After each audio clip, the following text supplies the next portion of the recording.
You guys see the order? Yeah. Okay. Everybody sees the order. Okay.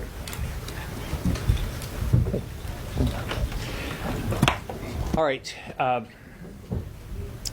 We came together today because we want to get something accomplished. If you look at the group of people up here, and we are here because we're for things. We're here because we want to get something, make something happen up here. In my case, I've been here 6 years. It's been pretty frustrating to try to get things accomplished. President Trump had a mandate.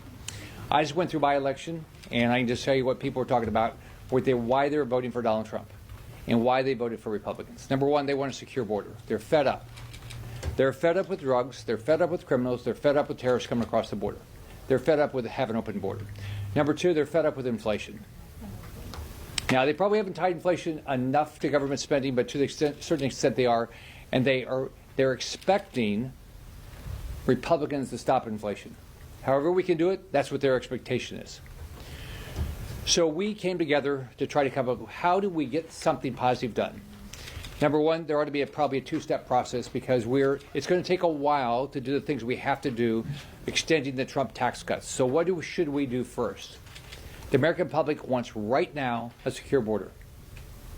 Now, unfortunately, it's going to take a lot of resources, which it wouldn't have taken if the border had never been opened. It wouldn't have taken when I came up here 6 years ago, when the government was shut down, if the Democrats had funded what Donald Trump wanted on the border. But now it does. So what do we need? We need money for more Border Patrol agents. We need more money for ICE agents to do the deportations. We need to have money for the wall, money for vessels, money for technology. Things that, just as an example, what is Biden doing by selling off steel that we could use? It's a slap in the face of the American public. So that's number one. We've got to get that done. We've talked to Senator Graham, who's going to run the he'll be the chair of the Budget Committee, and he is absolutely committed to having a border bill done quickly that Donald Trump can sign and will get the border secure. Now, the second bill, there's going to be a lot of things we all want to get accomplished. Number one, we've got to extend the Trump tax cuts.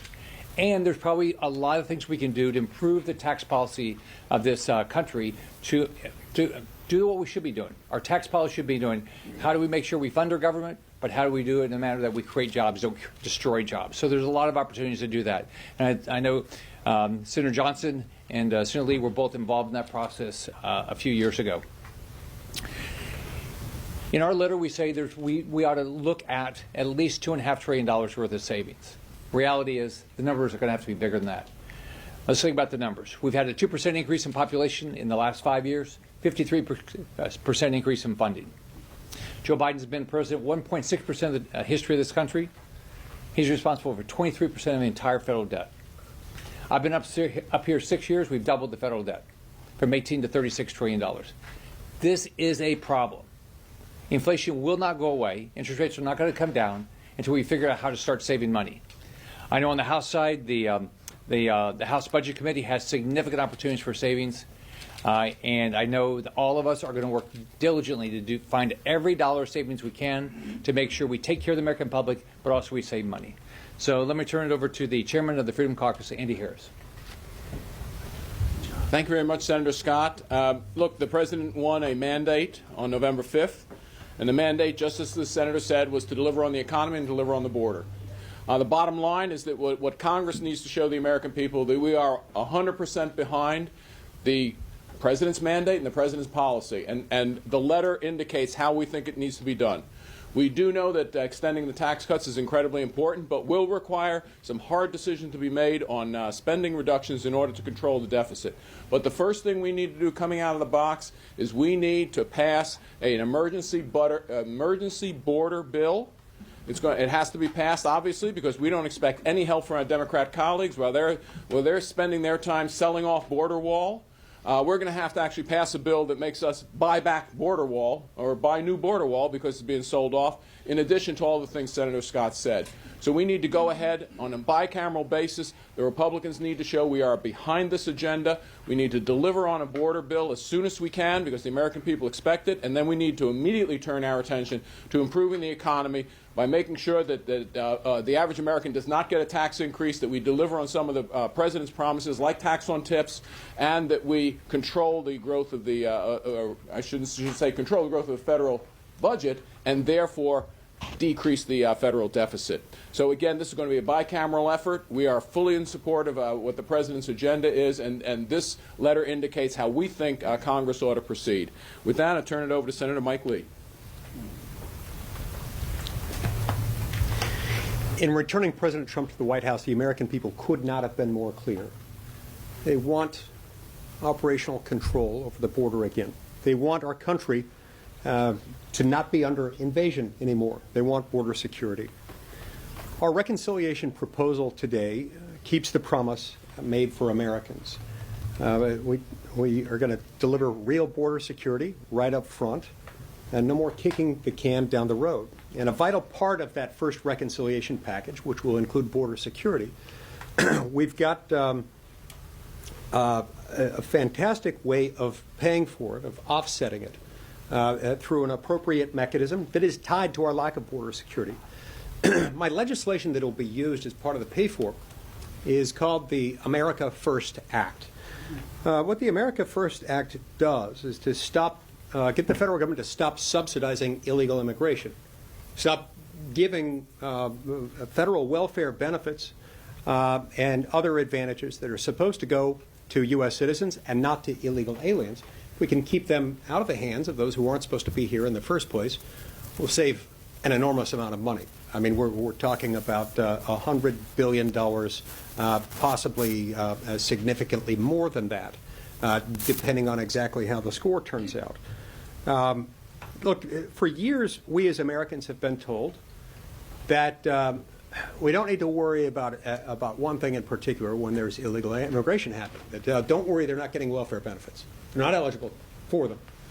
Well, there are some problems with that. One of the many problems with it, under this administration in particular, is that there are millions of people who have come in here and then have been papered over as if they were legal when in fact they are not, through, among other things, the illegal, unlawful use of a technique known as immigration parole. Immigration parole is there to be used for humanitarian or very specific public use purposes on an individualized basis, person by person, never categorical. And yet what did this administration do? It used the law illegally. Its ultra-virus actions, trying to paper over people who the administration invited and brought into the country unlawfully using immigration parole. Now, in July of this year, the Congressional Budget Office looked at this, trying to assess the overall cost of the open border policy of this administration, those who have come in just the last few years. And what they concluded was that Biden's failure, his adamant refusal, defiantly his refusal to enforce the border, is adding a cost to American taxpayers of about $300 billion over the next 10 years. Of that amount, the CBO identified that most of this was coming in the form of refundable tax credits and Medicaid. But there are other significant sums that also factored into it, including SNAP, child nutrition programs, supplemental security income, Social Security, Medicare, and assistance for higher education, all of which account for some of this additional amount. Look, in order to help President Trump fulfill his promise of restoring operational control of the border and to stop illegal immigration, any border package that we send to President Trump's desk has to include a prohibition on these government benefits going to people who are here unlawfully, who were never supposed to be here to begin with. We can send out all the money in the world to Texas for a border wall, but without a serious effort to stop encouraging more people to immigrate illegally, and without additional incentives, removing the additional incentives that are keeping people here, then we're going to continue to have a problem. So that's why this budget reconciliation bill is a big deal, and why it's going to make a big difference for it, and I look forward to getting it done and getting these sums paid for and offset in the reconciliation bill. We're now going to turn to my friend and colleague from the state where I was born, Andy Biggs. Thank you, Senator Lee and Senator Scott, for organizing this, and Chairman Harris. Let me tell you what a difference it makes when you have a president who's committed to border security, and the world knows it and takes him seriously.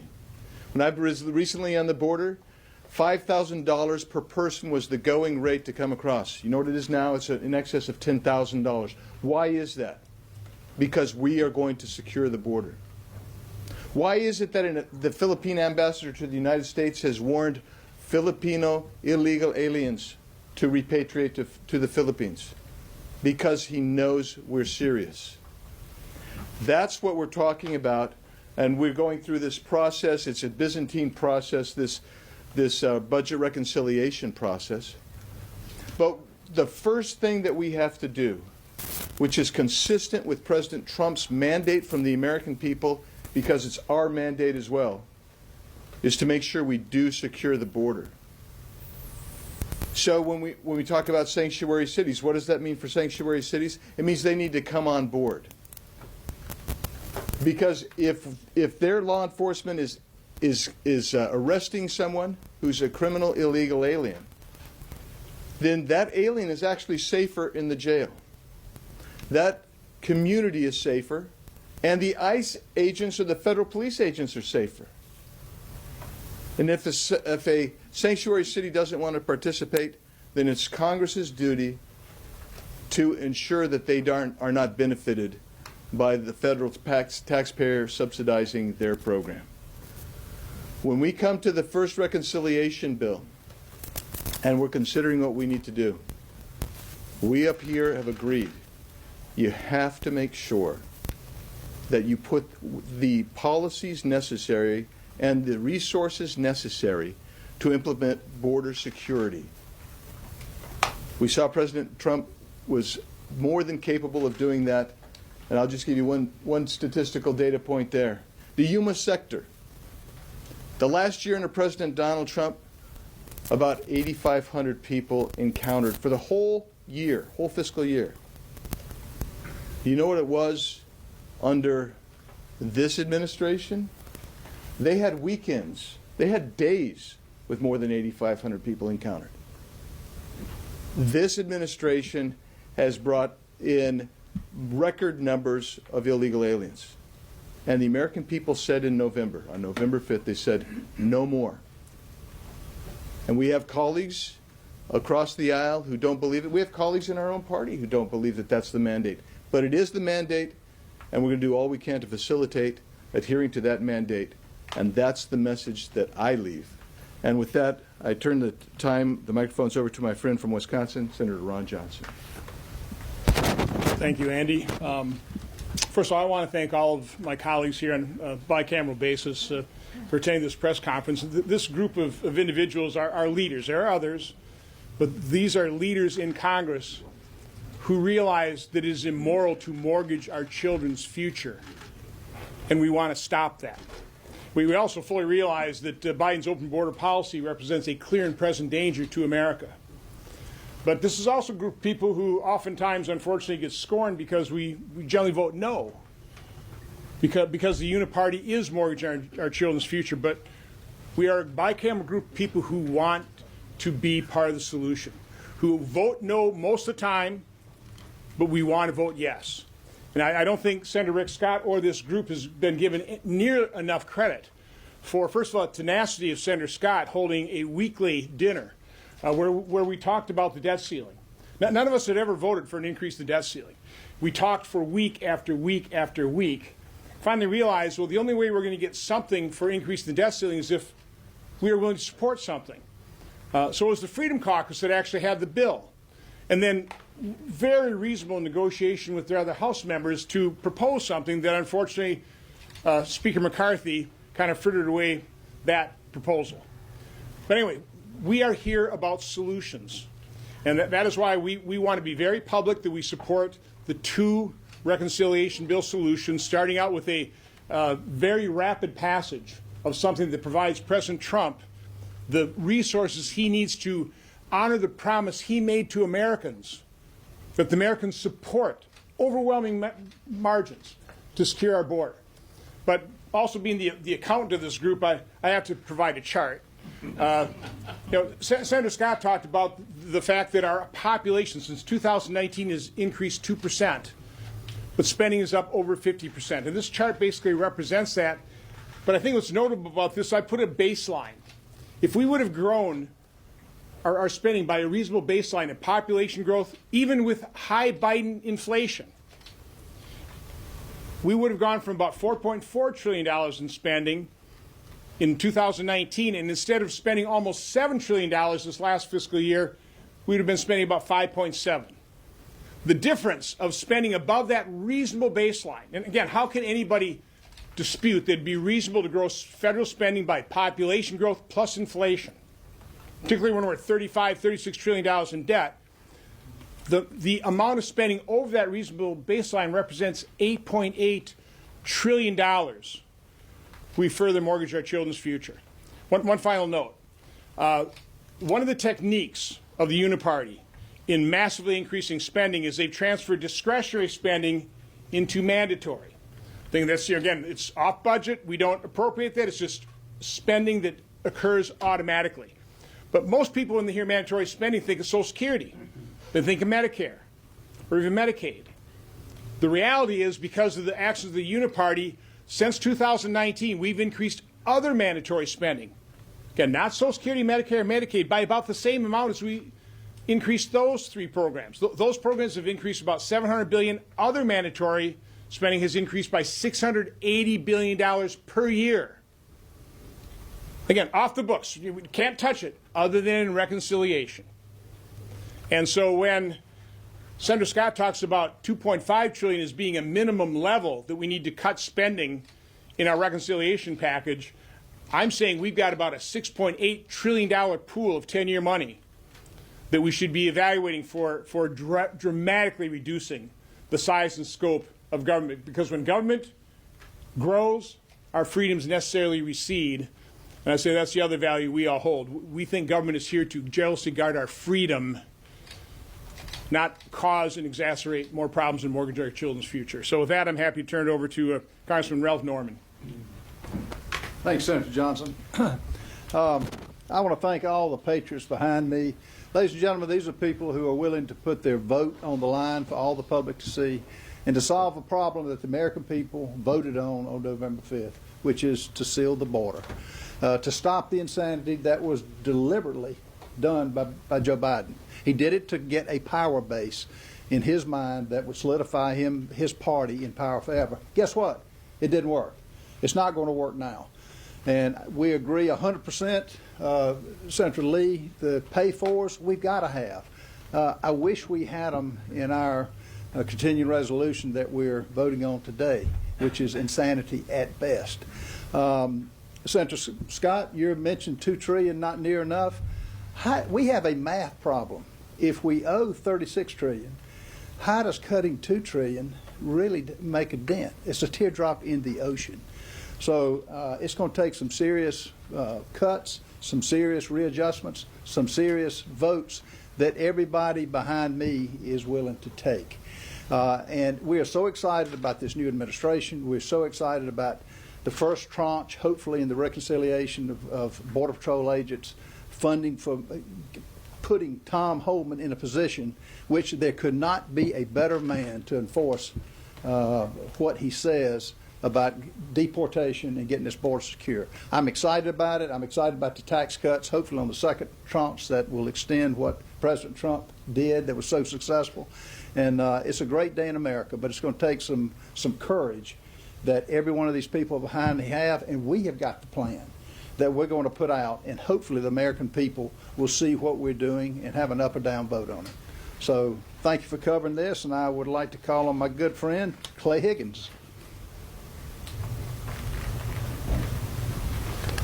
Thank you, sir. I appreciate the senators and my colleagues from the House from organizing this. The House Freedom Caucus is my colleagues, the most conservative amongst us in the House. we're proud to stand with these senators who commonly find themselves alone on the front line in this chamber. So standing before you today, the most conservative members of the House and the Senate, and we are together to support the two-step reconciliation strategy. America must understand that reconciliation as a process is a unique opportunity to avoid the Senate's filibuster during the annual congressional budget process. This is our opportunity to reset our spending, to change the trajectory of spending, to reflect the priorities of the American people, and to advance conservative policy wins. President Trump was resoundingly elected by the American people, and the incoming administration must be provided with the proper resources to accomplish real change beginning in January. The American people clearly demand that we stop the arterial bleed at our border and finally build the wall and develop the assets necessary, funding the necessary manpower to enforce the laws that we already have on the books. We understand that necessary tax simplification and reform will come later to ensure that the cost of living for working families is reduced. Promises made, promises kept was a constant and admired theme of the first Trump administration. With this plan, we'll set up President Trump to do it again from day one in his next term.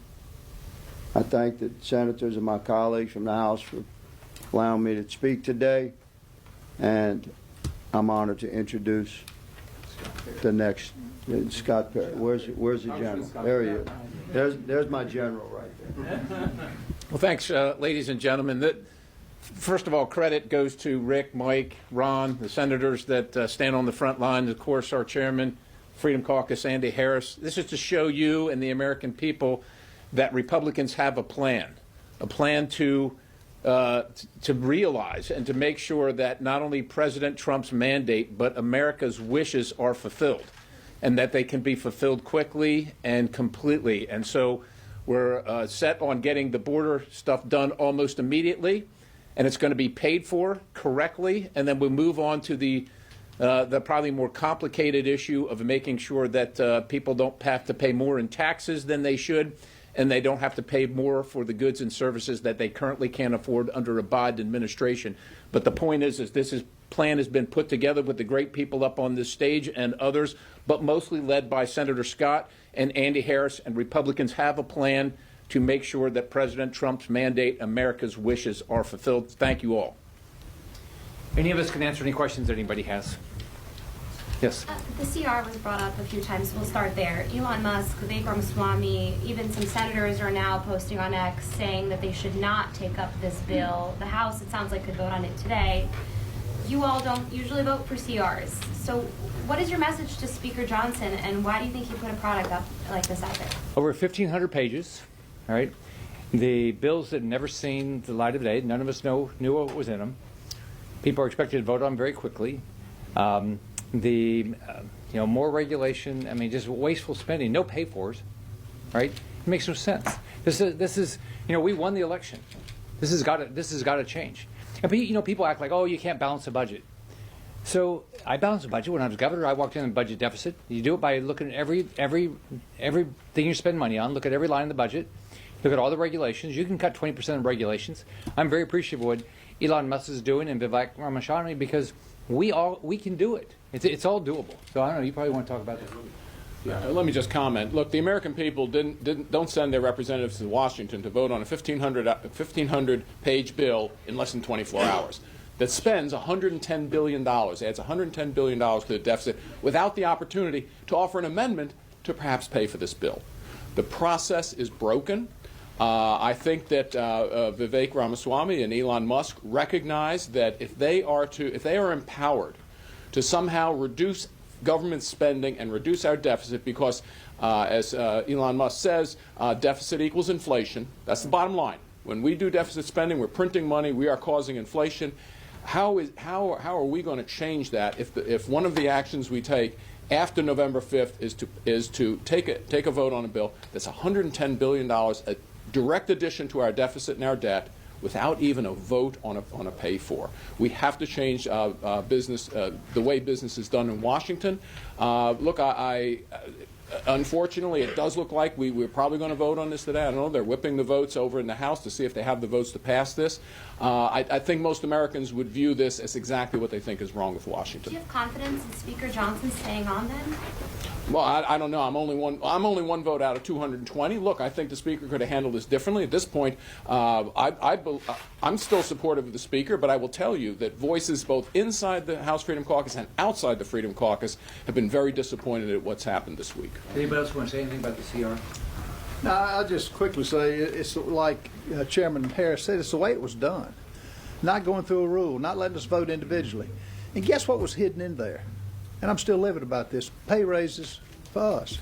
How does that square? What return on investment have we given the people of America other than $37 trillion in debt? It makes no sense. And have no pay for us? How does that work?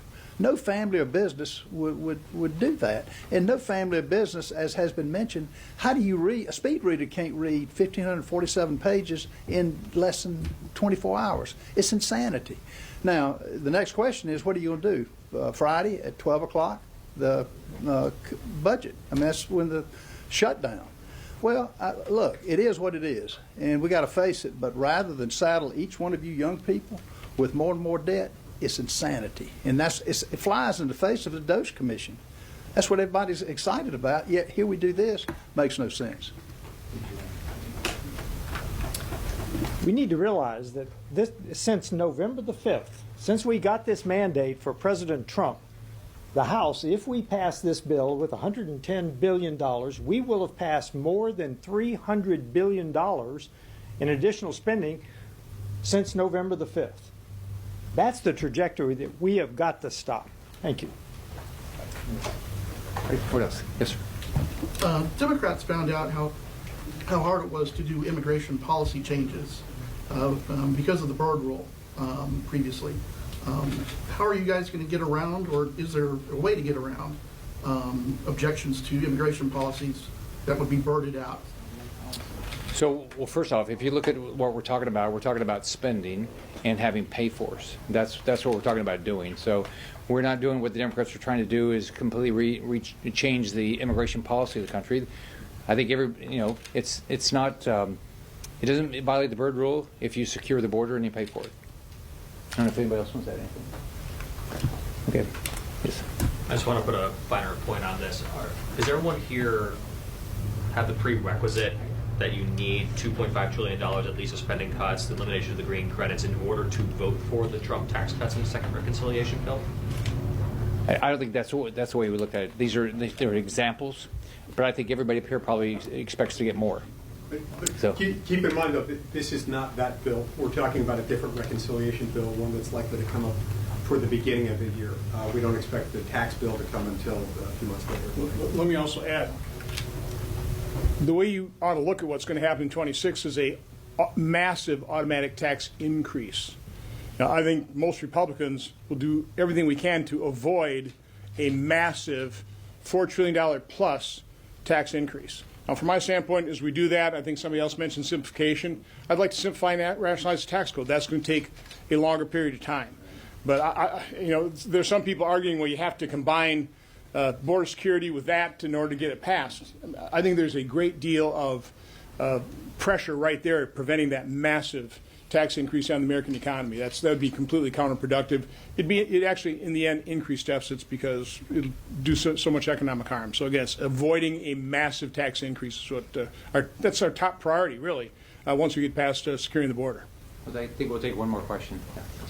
Senator Crapo has suggested maybe the tact, especially for this tax part of the reconciliation, two-bill process, using a current policy baseline rather than a current law baseline. How does that fit into your objective about reducing deficits and pay-fors when that would set the baseline of the TC? Well, I think it's two different issues. One issue is as Senator Johnson says, we've got to stop these massive tax increases, and using policy is a logical way of doing that. There's also opportunities to simplify the tax code, but on top of that, everybody up here, we expect significant reductions in the cost of government. We don't have a choice. If you just look at our economy, we have a $28 trillion GDP. All right. If you think interest rates are going down, we have to refinance $8+ trillion of treasuries a year. Plus, we're losing $2 trillion a year. We have got to get to a balanced budget. Now, are we going to get there in 1 year? I could. I did as governor. I did every year as governor. Everybody up here could probably do that. So we have to work with our colleagues to get there. I have to chime in on this one. Sorry. What we do right now with spending policy that ends is we extend that policy based on current policy. It's only tax policy that ends. So again, everything in the way our rules are written favors increasing spending and disfavors tax cuts. So we're just going to equalize that treatment. If we treat spending policies that end and we're going to extend those based on current policy, so there's no score to doing that. There shouldn't be a score when we just continue current tax policy and prevent a massive tax increase. So again, we're just trying to equalize that treatment. It's totally within the jurisdiction of the Budget Committee. I serve on that.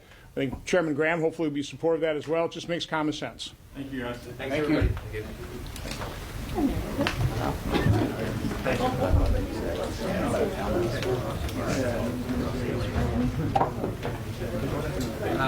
Keep going. I'm going to